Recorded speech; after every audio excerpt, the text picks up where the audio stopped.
गलियानी घूमेले मालिनिया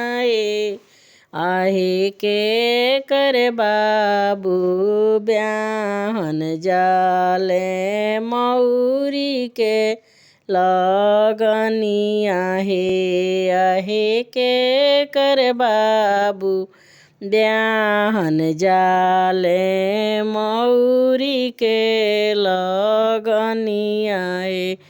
अपना मोहलिया से निकले कपनो पापा हे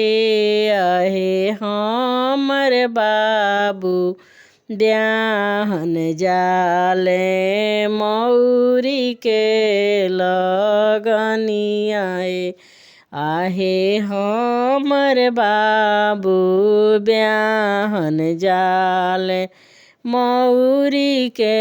लगनिया अपना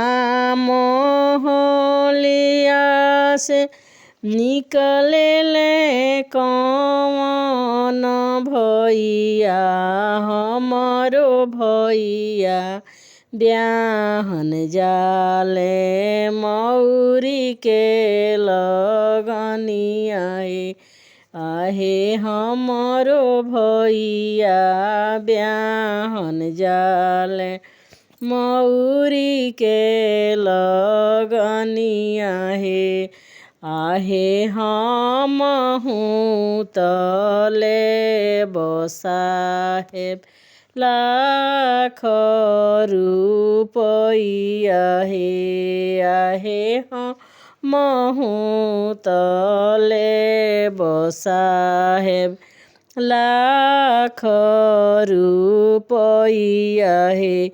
आहे बेटा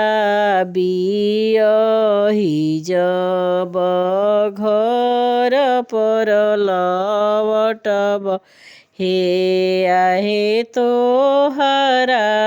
के देव मालिन लाख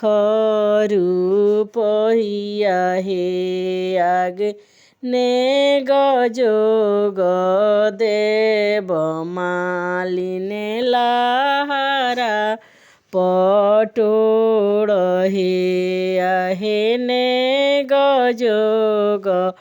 देव मालिने लाख रुपैया